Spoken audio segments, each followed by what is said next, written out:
Right now I don't know the names of the raga, I am completely ignorant of those things, but if he sings various ragas, I will tell you, this raga if you sing, your blood pressure will go down right now. And you can check it. So he taught music to people in such a way that this music is only for the divine. If somebody overhears it, that's their blessing. But it'll be never played for an audience. It'll be never played for a king or a court. But these two girls just went into a magical display of music which people could only overhear outside the house. And on the third day when they're supposed to go, they just died. People think they consumed poison. Could be, but most probably they just left.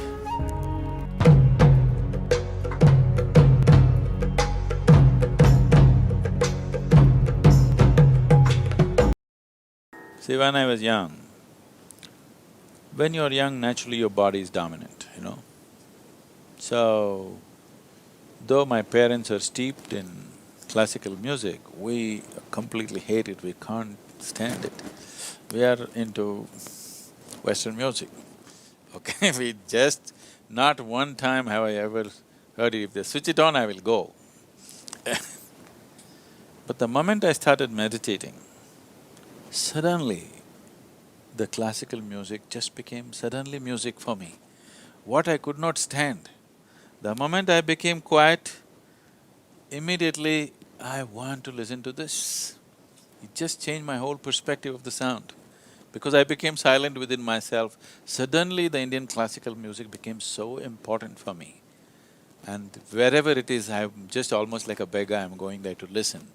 Madurai Mani Iyer is my father's favorite voice.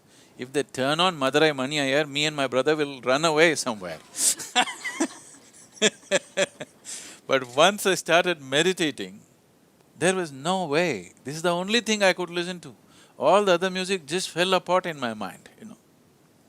So, the connection between the right utterances of sound and meditation is so right there.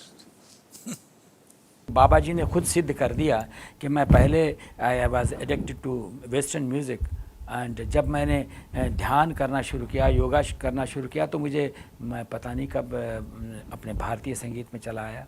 तो ये तो पक्का बता दिया कि भारतीय संगीत is the main संगीत है दुनिया का, कि जो आपको ऊपर उठाता है। जैसे किसी ने मुझको ये कहा कि आप कैसे डिसाइड करते हैं कि राग का टाइम ये है, बहुत साधारण बात है। अगर आप थोड़ा सा माइन्यूटली ध्यान करें तो हवा में वो स्वर घूमते हैं जो हमें राग गाना है, जिसको गाना चाहिए, रादर गाना है नहीं, गाना चाहिए, वो आपको स्वर हवा में सुनने को आते हैं। हमारा भारतीय संगीत साइंटिफिक भी है। साइंस ये है कि वही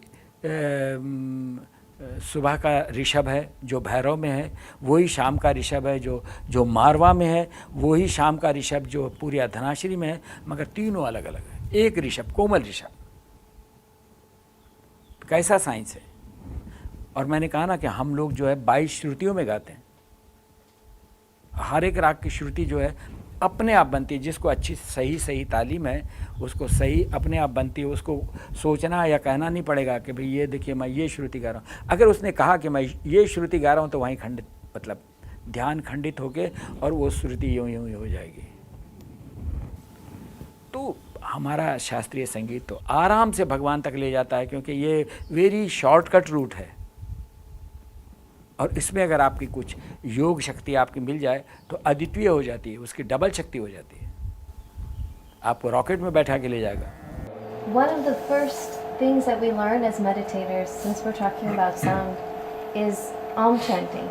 And all auspicious occasions, we start with Om.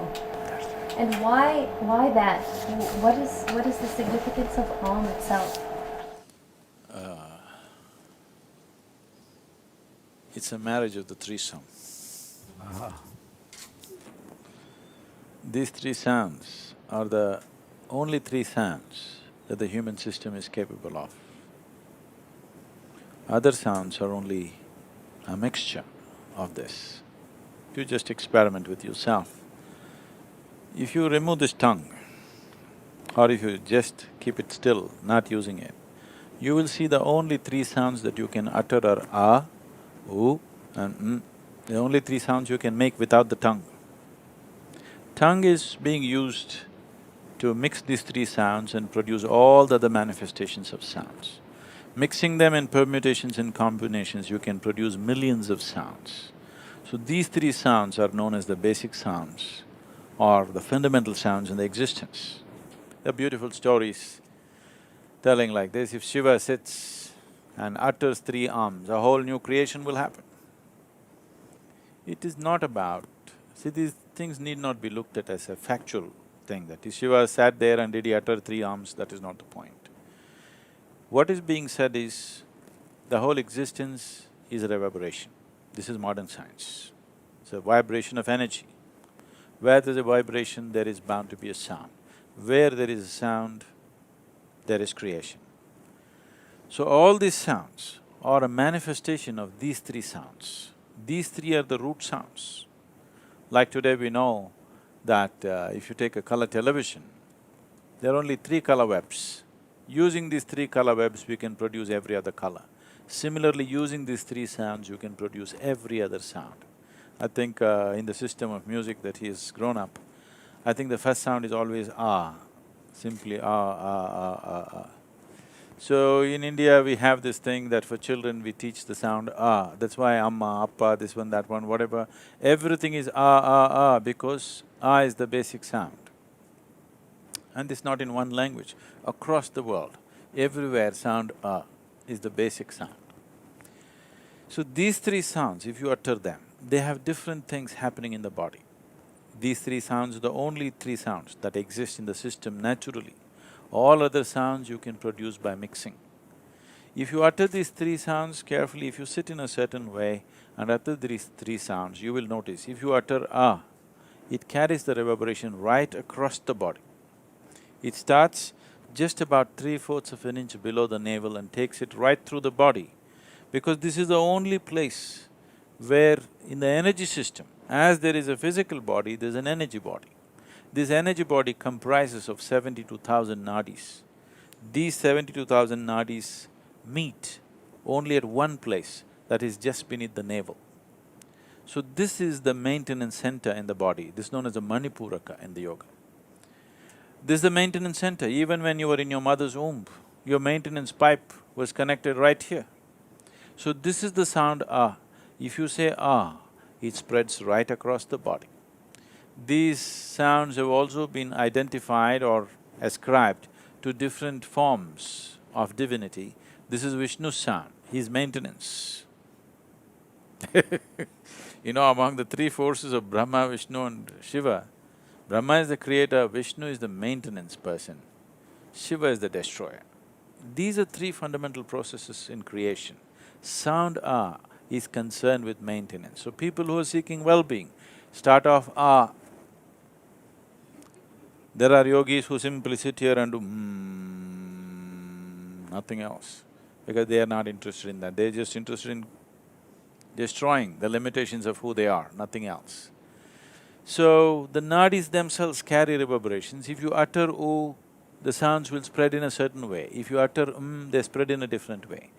These three sounds are capable of touching all the 72,000 nadis.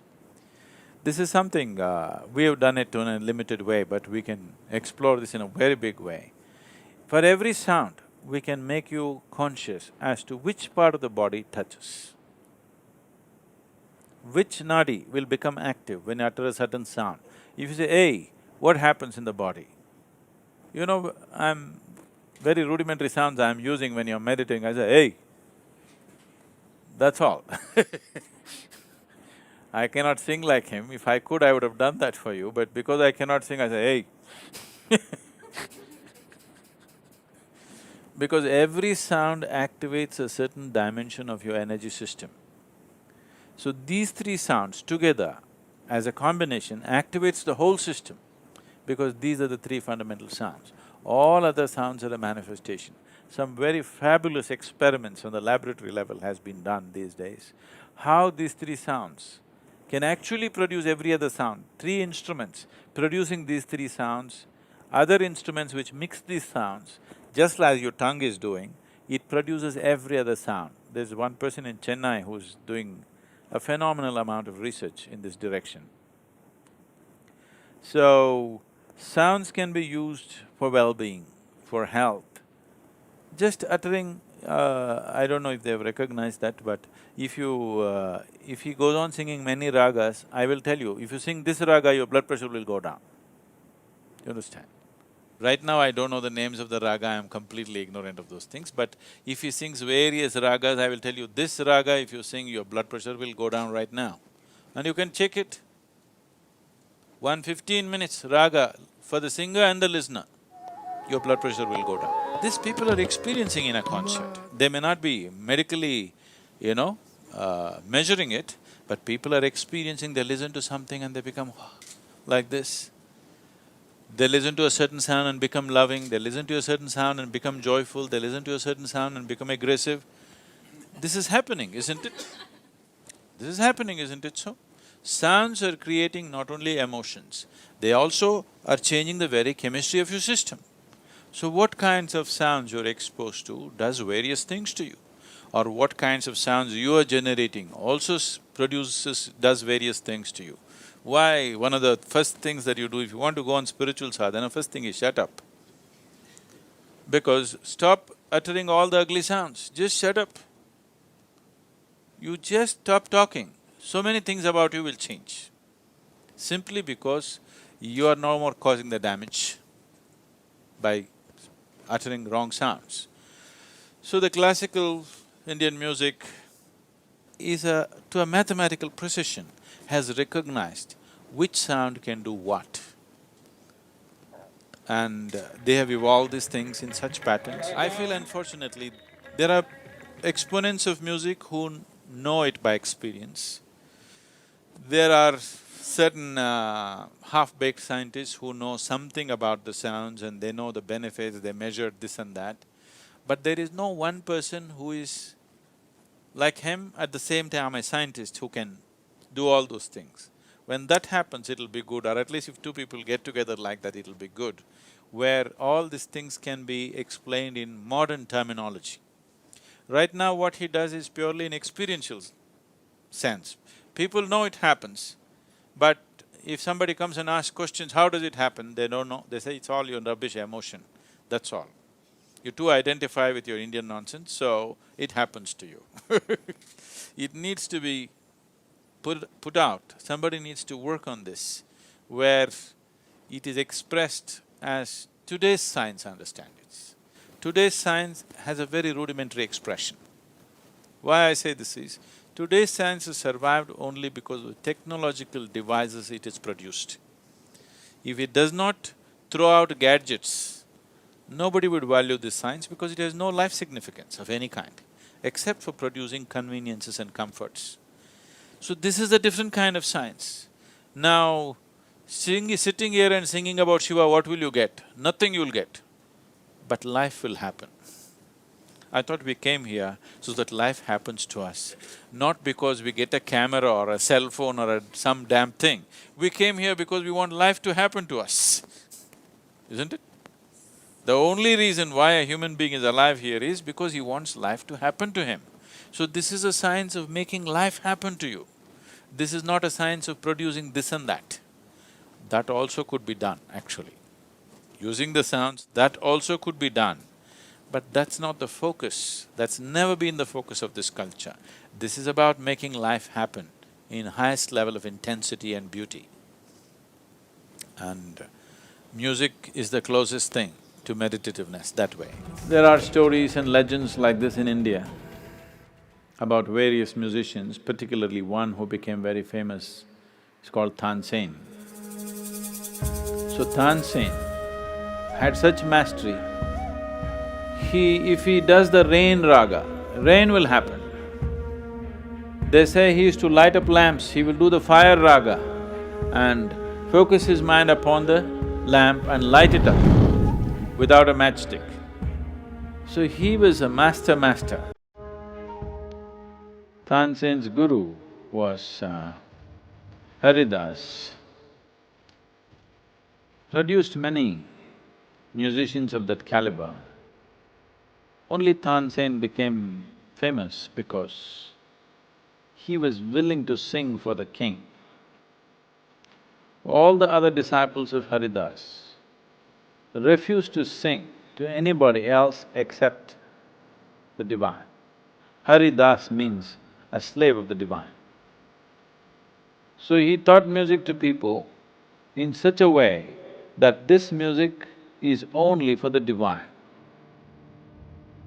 If somebody overhears it, that's their blessing. But it'll be never played for an audience. It'll be never played for a king or a court. So many times when they refused to sing, their throat was open, thinking music is hiding here. You know, the crude people are always like this. If a hen is laying golden eggs, they want to cut it open and see if there are lots of eggs inside. If somebody's throat is so magical, they want to cut it open and see if there is magic inside. They did that. So Tansen became very famous because he compromised his guru's ethic or his consciousness in a way. His guru Haridas would sing for nothing except the divine. But Tansen was little more diplomatic and had more survival instinct than others. So he became very famous. And one day, when Akbar, his pattern, hugely appreciated Tansen, his music brought him to tears. Akbar wants to give him a title and say, "You are the greatest musician on the planet. There isn't another one like you." Then Tansen said, "No, my lord, I cannot accept the highest title of being the best musician in the world because there are others who are far better than me." Akbar said, "What? There is somebody better than you and they're not in my court? Where are they?" Because the king's court, particularly a powerful emperor's court, means whatever is precious on the planet, he wants to gather. Whether it is diamond or gold or pearl or property or wealth or man or woman, the most beautiful woman, the brilliant man, everybody has to be in the court. That's the king's desire. So when Tansen said, "There are better musicians than me, far better than me," this picked Akbar. There can be somebody better than you and they're not in the court, how is that? Who are they? So Tansen said, there are these two girls, sisters, who are way above me. Then Akbar said, "Get them." Then get them means not capture them and bring them because they must sing. They must not go out of tune, you know. So he sent an invitation. When a king sends an invitation, you either go or you hang, okay, usually. That's the kind of invitation it is. It's a little forceful invitation. You have to go. If you don't go, other things will happen to you. So they went to invite with a palanquin, they went, threw out a big invitation with all kinds of clothes and gifts and everything for the family.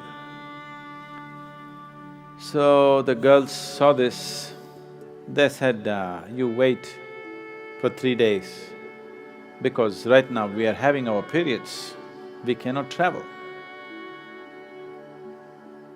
They said, "Okay," and the retinue, king's retinue waited for 3 days. But these two girls just went into a magical display of music which people could only overhear outside the house. And on the third day when they're supposed to go, they just died. People think they consumed poison. Could be. but most probably they just left. Because the way they are described, it is very much possible just with the utterance of sound, one can leave the body. I have witnessed people simply uttering the simple word, Shambho, Shambho, they have left.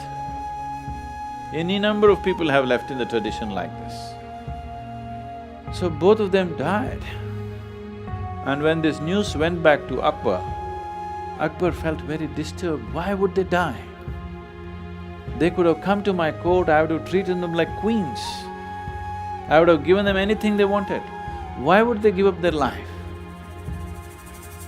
So Birbal said, for them, their music is an offering to their divine, and that is so important for them. Their life is not important, the wealth that you can offer is not important for them. The court and the status and all the other things that you can offer means nothing to them. For them, the mastery of the sound and what it touches, these are the only two things. They know the highest pleasure, they will not settle for your court. So the best will never come to your court, my lord, you must know this. So the music, as a tool for one's sadhana towards touching the divine, has been a powerful tool, a profound involvement with music.